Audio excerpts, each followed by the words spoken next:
Hello friends, मैं H R Vishwakarma from H R academy Dhanbad. और ये आपका प्रैक्टिस सेट 2 है। जितने भी सी टेट टीचर जे टेट बी टेट की तैयारी करने वाले हैं, इस प्रैक्टिस सेट पे ज़्यादा से ज़्यादा ध्यान देने का काम करें। जो आपको रिवीजन अगर आपने पढ़ा है तो ठीक है, नहीं भी है तो क्वेश्चन आपको देखने को मिलते हैं। तो जैसे कि आज प्रैक्टिस सेट 2 पर चर्चा करेंगे और देखने को मेरा शिक्षा मनोविज्ञान का प्रमुख लाभ है क्या है। तो शिक्षक शिक्षार्थी मधुर संबंध, जी इसका प्रमुख लाभ क्या होता है? टीचर स्टूडेंट के बीच का मधुर संबंध होता है। इससे फ़ायदे क्या होते हैं? बच्चे लोग अच्छे तरीके से टीचर की बात को समझते हैं और सीखने का काम करते हैं। कक्षा में छात्रों को उनकी विभिन्नताओं के आधार पर पहचानने के लिए शिक्षक को ज्ञान होना चाहिए। किसका? तो शिक्षा मनोविज्ञान का। तो याद रखेंगे, कक्षा में छात्रों को उनकी विभिन्नताओं के आधार पर पहचानने के लिए शिक्षक को ज्ञान होना चाहिए। किसका? मनोविज्ञान। तो जाहिर सी बात है, टीचर अगर साइकोलॉजिस्ट नहीं होंगे, मनोवैज्ञानिक नहीं होंगे तो वह क्योंकि बच्चे बहुत सारे होते हैं, कुछ पिछड़े होते हैं, बुद्धि वाले होते हैं, कुछ मंद बुद्धि वाले होते हैं, कुछ तीव्र बुद्धि वाले होते हैं।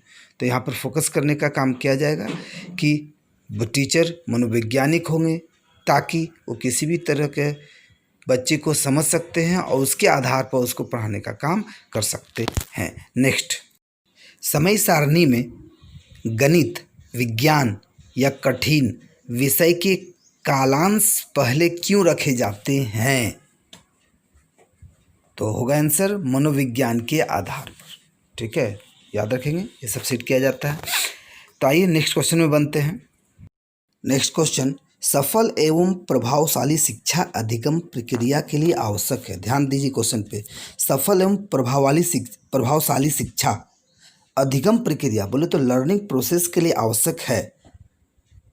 तो आंसर क्या है? शिक्षण अधिगम सामग्री का प्रयोग एवं शिक्षा मनोविज्ञान के सिद्धांतों का प्रयोग। तो जाहिर सी बात है, अगर आपको किसी प्रकार का सफल और प्रभावशाली शिक्षा देना है तो उसके लिए अधिगम प्रक्रिया के लिए क्या क्या आवश्यक हो, सिखाने के लिए क्या क्या आवश्यक होनी चाहिए?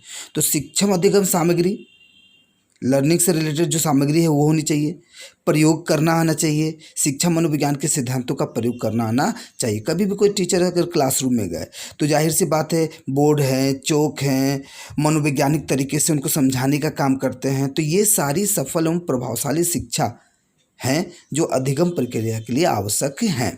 नेक्स्ट क्वेश्चन, निर्देशन एवं परामर्श में किस विषय का अधिक उपयोग किया जाता है? याद रखें, ध्यान दीजिए, निर्देशन और परामर्श में बोले तो डायरेक्शन एंड एडवाइस में किस विषय का अधिक उपयोग किया जाता है? तो शिक्षा मनोविज्ञान का। तो जाहिर सी बात, आप अगर बच्चे को निर्देश दे रहे, परामर्श दे रहे हैं, तो अगर आप सही तरीके से मनोवैज्ञानिक अगर शिक्षक होंगे तभी आप उसकी मन की बातों को समझकर आप उनको सही तरीके से निर्देशन या परामर्श देने का काम कर सकते हैं। नेक्स्ट क्वेश्चन, छात्रों की योग्यता एवं रुचि के आधार पर पाठ्यक्रम निर्माण में योगदान होता है। तो छात्रों की योग्यता एवं रुचि के आधार पर सिलेबस निर्माण में योगदान होता है क्या? तो शिक्षा मनोविज्ञान का। तो जाहिर सी बात है, पूरा प्रोसेस किसको देख कर किया जा रहा है? शिक्षा मनोविज्ञान का। नेक्स्ट है, बुद्धि परीक्षण विषय है तो शिक्षा मनोविज्ञान का है। आप मनोवैज्ञानिक हैं तो बुद्धि परीक्षण करने आना चाहिए, आना होगा। और आप क्लासरूम में बुद्धि मतलब तो बोले तो पिछड़े बुद्धि वाले बच्चे हैं, तीव्र बुद्धि वाले बच्चे हैं, समान बच्चे हैं, तो आप उसका परीक्षण करके जो सही तरीका हो आप क्लासरूम में आप यूज कर सकते हैं। नेक्स्ट क्वेश्चन, शिक्षक मनोविज्ञान के ज्ञान द्वारा बालकों की, ध्यान दीजिए क्वेश्चन है, शिक्षक मनोविज्ञान के ज्ञान द्वारा बालकों की क्या है? तो बुद्धि तथा रुचियों की जानकारी करके शिक्षा देता है, प्रकृति को जानकर शिक्षा देता है। जाहिर से बात है, नेचर को जानकर देंगे, अभी इस पर चर्चा भी तो किया जा रहा है। और आर्थिक स्थिति तथा पारिवारिक स्थिति की जानकारी लेकर शिक्षा देता। तो ये पूरा मनोविज्ञान के अंतर्गत देखने को मिलेंगे कि बच्चे की रुचि कैसी है, उसका नेचर कैसा है, उसका इकोनॉमिक कैसा है, पारिवारिक स्थिति कैसी है, ये सब देखने को मिलेंगे। नेक्स्ट है, मनोविज्ञान का शिक्षा के क्षेत्र में योगदान है। तो शिक्षा के क्षेत्र में क्या योगदान है? तो अब शिक्षा बाल केंद्रित हो गई है। शिक्षक बालकों से निकट का संपर्क स्थापित करने का प्रयास करता है ताकि किसी तरीके से बच्चे निकट आए और अपनी मन की बातों को खुलकर शिक्षक के सामने रखे अपनी समस्याओं को रखे ताकि शिक्षक उस समस्याओं का समाधान कर सके और शिक्षक को छात्रों की आवश्यकता का ज्ञान हो सकता है। नेक्स्ट क्वेश्चन, शिक्षा मनोविज्ञान एक विज्ञान है, तो एक विज्ञान है किसका? शैक्षिक सिद्धांतों का। नेक्स्ट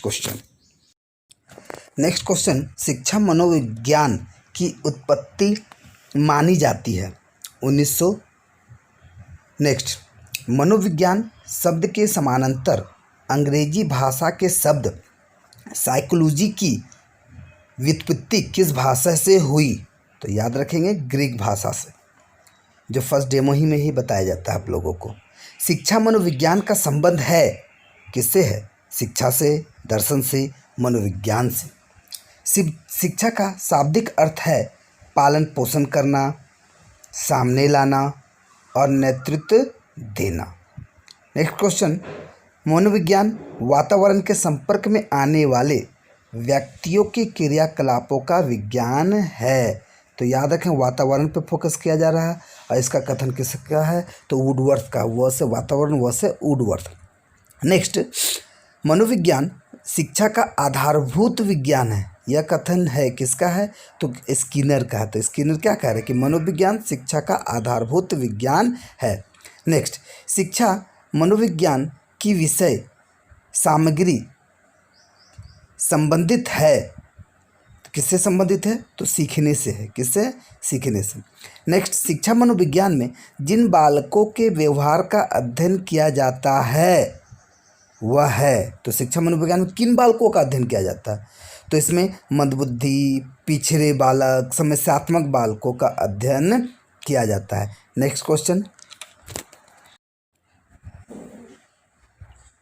सीखने की प्रक्रिया के अंतर्गत शिक्षा मनोविज्ञान अध्ययन करता है। तो सीखने की प्रक्रिया के अंतर्गत शिक्षा मनोविज्ञान क्या अध्ययन करता है? तो प्रेरणा व पुनर्बलन के प्रभाव का अध्ययन करता है। मनोविज्ञान मन का विज्ञान है, किसने कहा? अरस्तू ने कहा। ये तो याद रखेंगे, भी आई। शिक्षा मनोविज्ञान अध्यापकों की तैयारी की आधारशिला है, यह कथन स्किनर का है। तो आधारशिला पे फोकस किया गया किसने? स्किनर ने। आंकड़ों का व्यवस्थापन करने हेतु संकलित आंकड़ों के संबंध में निम्नलिखित कार्य करना होता है: वर्गीकरण, सारणीयन, आलेखी, निरूपण। नेक्स्ट क्वेश्चन, मनोविज्ञान शिक्षा के क्षेत्र में सहायता देता है तथा बताता है किसके बारे में? तो शिक्षा के उद्देश्य संभावित है अथवा नहीं। तो इस तरह से नेक्स्ट वीडियो में फिर बने रहेंगे। शेयर सब्सक्राइब ज़्यादा से ज़्यादा करें। धन्यवाद।